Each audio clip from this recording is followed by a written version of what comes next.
Thésée retrouve l'épée de son père est un tableau un petit peu atypique parmi les œuvres de Nicolas Poussin, car c'est un tableau que Nicolas Poussin réalise en collaboration avec le maire qui est un peintre d'architecture.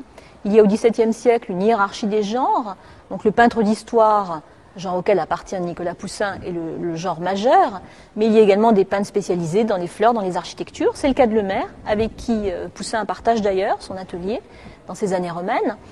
Et à ce moment-là, donc Poussin va réaliser cette composition de Thésée retrouvant l'épée de son père en implantant donc ces figures sur une architecture peinte par Le Maire. Alors cette composition, elle représente donc le jeune Thésée à qui on a caché son origine royale, qui sur les indications de sa mère Étra va retrouver sous la pierre les sandales et l'épée de son père. Il va donc ainsi retrouver l'origine de sa naissance. Alors cette composition a été traitée à plusieurs reprises par les artistes du XVIIe siècle, et Le Maire lui-même a probablement réalisé une copie dans l'atelier même qu'il partageait avec Poussin de cette composition. Il y a en effet, à Florence, au musée des Offices, un tableau qui est exactement le double de celui-ci.